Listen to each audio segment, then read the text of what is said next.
In the 7th century, when the Buddha's message of love and compassion first reached Tibet, the people here were as savage and hostile as the landscape itself. From early records of the Chinese Tang dynasty come the first outside views of Tibet, a portrait very much at odds with the peaceful society that would evolve here. There are hundreds and thousands of men ready to bear arms. In order to levy troops, they use a golden arrow. Their bow and their sword never leave them. They prize physical strength and despise old age. Military discipline is strict. In battle, it is not until the troops in front have been completely wiped out that the troops behind come up into line.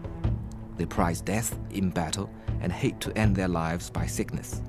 As punishment, even for a small fault, they take out the eyes or cut off the feet or the nose. They give floggings with leather whips just as they see fit. Tibet was a feared conqueror in Asia. They toppled the Tang dynasties, took its capital several times. They conquered into the different Indian dynasties. They conquered the Silk Route cities. They smashed the Caliph of Baghdad in a couple of battles. They were a very tough group, like a Genghis Khan in the first millennium, sort of.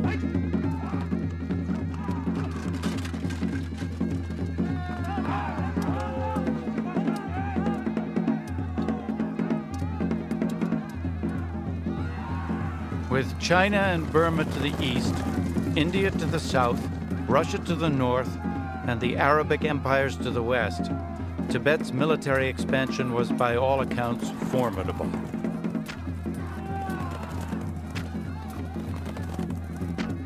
After 1,000 years, they achieved something by the 17th century, which I think will lead them to be evaluated as one of the greatest civilizations of this day. They basically demilitarized.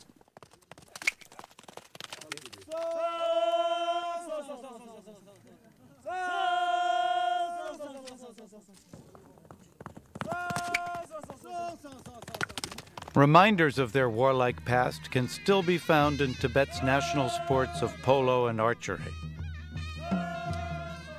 But this was not the direction the civilization chose to take. Tibet was unique on the planet.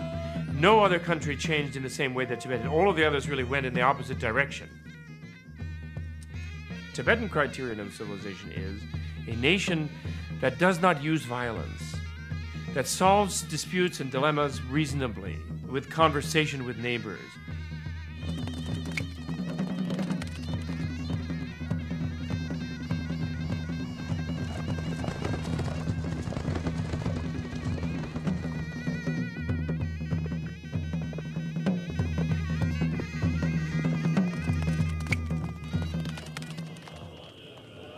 From the crumbling ruins of its aggressive past, monasteries sprung up across the land. Where there once were armies of soldiers, there were now legions of monks.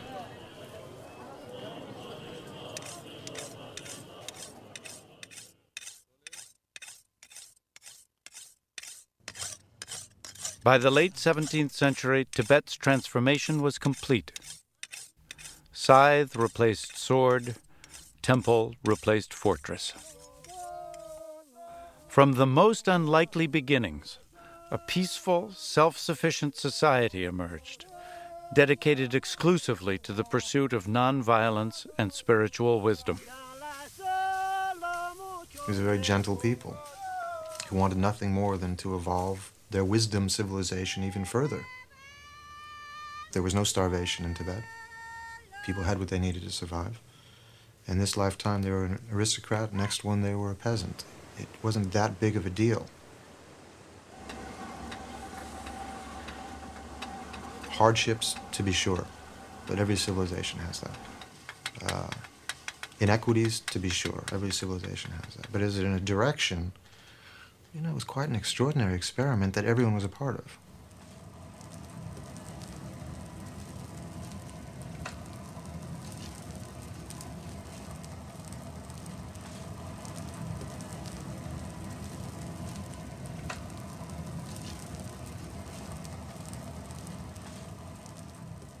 The experiment of Tibet, part of which was an essential core of it being religion, of creating a society that's based on the ideals of a bodhisattva, of an enlightened one, of an altruistic one.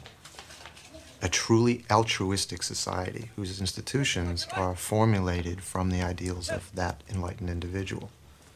And that the institutions of that civilization are there to foster more of those people.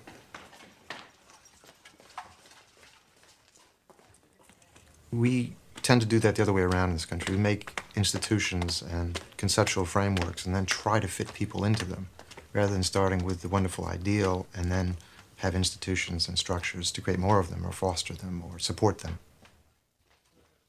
But this experiment of Tibetan culture and civilization, what an extraordinary thing, based on total altruism. I do it for the other.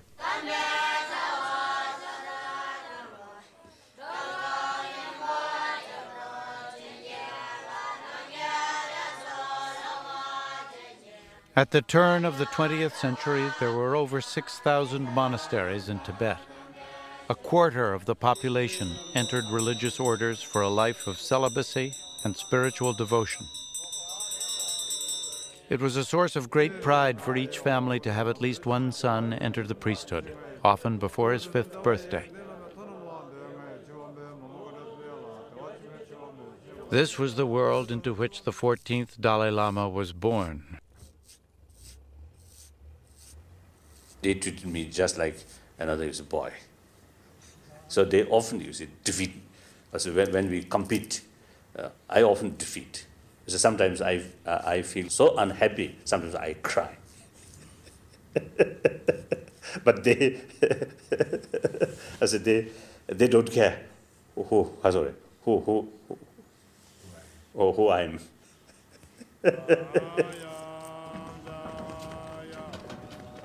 As the young Dalai Lama prepared to assume the mantle of Tibet's supreme spiritual leader, his training was rigorous, including logic, Tibetan art, medicine, poetry, and philosophy. He would memorize thousands of lines of Buddhist scripture and practice meditation 4 hours each day. 75% of Tibet's budget was spent on education for the priesthood and the maintenance of its religious institutions. Monasteries stood at the heart of Tibetan culture as both temples of worship and institutions of higher education. These were Tibet's Harvard and Yale, the great centers of learning that housed Tibet's vast libraries of knowledge, both spiritual and academic. Many thousands of Buddhist texts were translated. New discourses on medicine, astrology, and psychology were published, addressing the most complex issues of time and space. Yet for all their higher learning, Tibet had no mechanized presses. All printing was done with wooden blocks.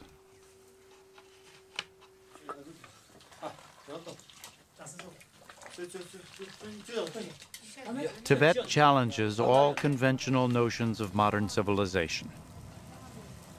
Intellectually advanced, spiritually sophisticated, and yet, in so many aspects, undeniably primitive.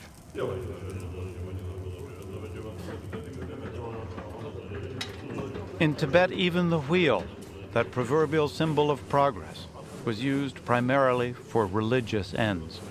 Prayer wheels, both small and immense, turned ceaselessly, containing hundreds of thousands of invocations, each revolution a sort of Buddhist Hail Mary.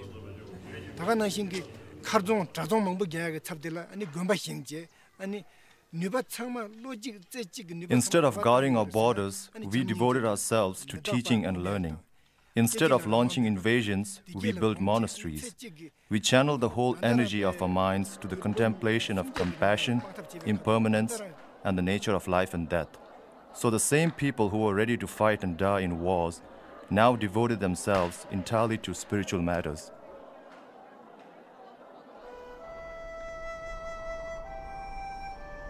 In many ways, Tenzin Gyatso's early life was similar to that of thousands of novices preparing for the priesthood. except in one essential detail. He was the 14th Dalai Lama. Unable to wander the streets of Lhasa like other boys his age, the young Dalai Lama would climb to the roof of the Potala with a telescope to look out onto the kingdom he was born to rule. Beyond the narrow streets of Lhasa, he could make out the beginnings of the other Tibet, the Tibet of great empty spaces, the Tibet of nomads and of traders.